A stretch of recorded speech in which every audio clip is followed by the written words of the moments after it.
নমস্কার, আমি সুপর্ণা। আজকে অনেক দিন বাদে আবার একটা রেসিপি নিয়ে চলে এসেছি। অনেকটা গ্যাপ হয়ে গেছে, আমি অ্যাকচুয়াল ছিলাম না, আমি নেপাল ঘুরতে গেছিলাম। আপনারা হয়তো ভিডিওগুলো দেখেছেন। তো চলুন, এবার আজকে আমি কি রান্নাটা করছি সেটা এখন দেখাচ্ছি। এখন তো দেখুন, এই যে কাঁচা আম প্রচুর উঠেছে এখন।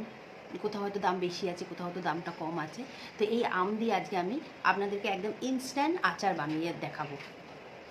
ইনস্ট্যান্ট আমের আচার আপনাদের করে দেখাবো। আপনাদেরকে রোদ্দুরেও দিতে লাগবে না, আর আমটাকে রোদ্দুরে শুকাতেও লাগবে না। তো এই যে এরকম হবে আচারটা দেখতে।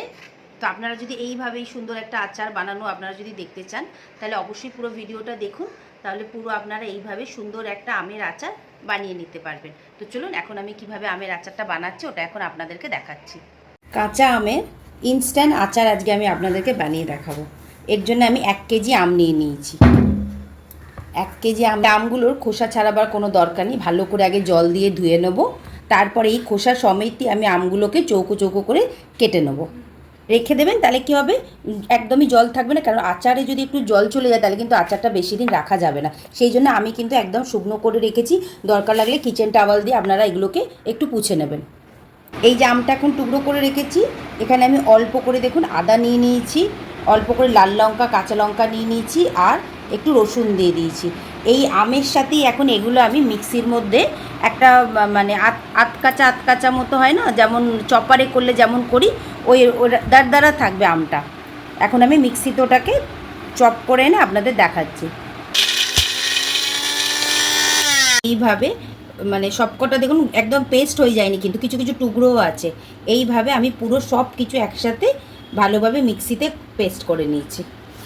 আমটাকে ছোট ছোট কটা টুকরো থাকলে কোনো অসুবিধা নেই, তেলের মধ্যে যাবে তো ওটা গলেও যাবে। আমি অল্প করে আগে একটুখানি লঙ্কা গুঁড়ো দিয়ে দিলাম, অল্প করে দিচ্ছি। অল্প করে আমি এখানে হাফ চামচ মতো হলুদ গুঁড়ো দিয়ে দিলাম, আর 1 চামচ ভরে আমি এখানে কাশ্মীরি লঙ্কাটা ব্যবহার করছি। আপনারা যদি কাশ্মীরি লঙ্কা না দিতে চান না দেবেন, বা গুঁড়ো লঙ্কা যদি না দিতে চান না দেবেন। দিয়ে এটাকে আমি হালকা করে একটুখানি মেখে নিলাম, জাস্ট এইভাবে একটুখানি মেখে নিচ্ছি। দেখুন আমি একটা বড় বাটি করে ভর্তি করে তেল নিয়ে নিয়েছি। এই তেলটাকে একদম মানে পুরো গরম করে নিতে হবে, ধোঁয়া উঠবে সেইভাবে গরম আগে আমি করে নেব। ততক্ষণে তেলটা ভালো করে গরম হচ্ছে, ততক্ষণ আমরা একটা শুকনো আচারের জন্য যে মশলাটা করতে হয় সেটা করে নিচ্ছি। আমি এখানে 2 চামচ মৌরি দিয়ে দিলাম, 2 চামচ আমি এখানে গোটা জিরে দিয়ে দিচ্ছি, 2 চামচ আমি এখানে ধনে দিয়ে দিচ্ছি, গোটা ধনে কিন্তু।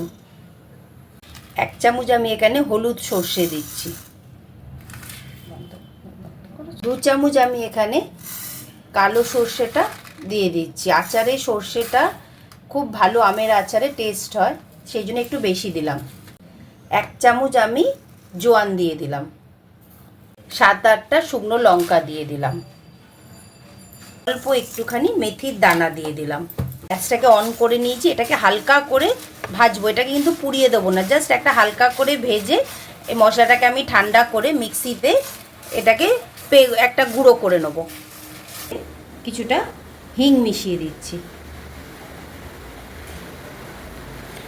যে মশলাটা আমি মৌরি জিরে গুঁড়ো এই যে দেখুন এরমভাবে একদম বানিয়ে নিয়েছি। এবার এই মশলাটা এখন আমি এখানে দিয়ে দিচ্ছি। আমি আমচুর মশলা দিয়ে দিচ্ছি অল্প করে। এখানে আমি আমচুর মশলাটা দিলাম 1.5 চামচ। এবার আমি এখানে বিট নুন দিয়ে দিচ্ছি, নর্মাল যেই নুন আমরা ঘরে ব্যবহার করি সেটাকেও অল্প করে দিয়ে দিচ্ছি। আর অল্প করে ভিনিগার দিচ্ছি, যাতে এটা আমরা অনেক দিন ধরে স্টে করতে পারে, তার জন্য আমি অল্প 2 চামচ মতো ভিনিগার দিয়ে দিলাম। এবার যে গরম করেছিলাম যেই তেলটা, সেই তেলটা আমি এর মধ্যে আস্তে আস্তে এখন দিয়ে দেবো। এই যে দেখুন আমি তেলটা দিয়ে দিয়েছি, দিয়ে এবার ভালো করে এটা মিক্স করে দিলাম। এখানে আপনারা একবার একটুখানি অল্প মুখে দিয়ে জাস্ট দেখে নেবেন যে নুনটা একদম ঠিকঠাক হয়েছে কি না।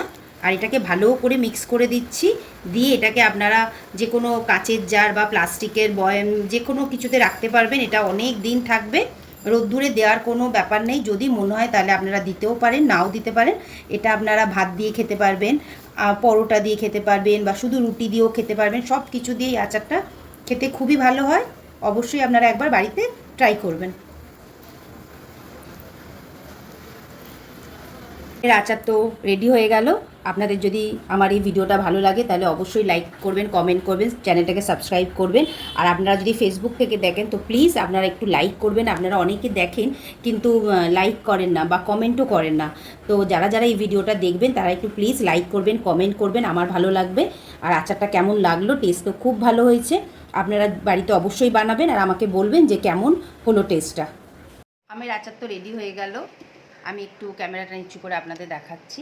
এই যে আমের আচারটা রেডি হয়ে গেছে, দেখতে তো খুবই সুন্দর হয়েছে, গন্ধটাও ভীষণ ভালো বেরিয়েছে। আপনারা যদি মনে হয় তাহলে আপনারা এটাকে রোদ্দুরে দিয়েও রাখতে পারেন। আমি এরম একটা প্লাস্টিকের কন্টেনার নিয়ে নিয়েছি এয়ারটাইট, আপনারা কাচেরও নিতে পারেন। তো এখন আমি এটার মধ্যে আমের আচারটা ভরে দেবো। তো আপনাদের যদি আমার এই ভিডিওটা ভালো লাগে তাহলে অবশ্যই লাইক, কমেন্ট, সাবস্ক্রাইব করবেন। আর যদি আপনারা ফেসবুক থেকে দেখছেন তো প্লিজ এটাকে একটুখানি লাইক করে দেবেন, কমেন্ট করবেন আর ফলো করবেন আমার পেজটাকে। আমি নানান রকম রান্না আপনাদের দেখাবো, ভেজ দেখাবো, ননভেজ দেখাবো, মিষ্টি দেখাবো, এখন আচার দেখাচ্ছি। আপনারা এই আচারটাকে অনেক রকমভাবেই ব্যবহার করতে পারেন। এক তো এটাকে আপনারা ছোট ছোট জারে বানিয়ে সেল করতে পারেন। এখন তো আমের আচার খুবই এখন পাওয়া যাচ্ছে, সেই জন্য আপনারা এটাকে ধরুন কোনো কেউ নেমন্তন্ন করেছে, সেখানে একটা ছোটো একটা আচারের ছোটো একটা কাঁচের জারের মধ্যে একটা আচার ভরে সেখানে নিয়ে যেতে পারেন। লোকেদের টেস্ট করলে ভালো লাগবে, হয়তো আপনাদেরকে তারা অর্ডারও দিতে পারে, বা নিজের বাড়িতেও রাখতে পারেন। নানা রকমভাবেই আচারটা আপনারা খেতে পারবেন। গরম ভাতের সাথে খেতে পারবেন, আলুর পরোটা বা রুটি পরোটা যার সাথেও খেতে পারবেন। আচারটাও দেখতে খুবই সুন্দর হয়েছে।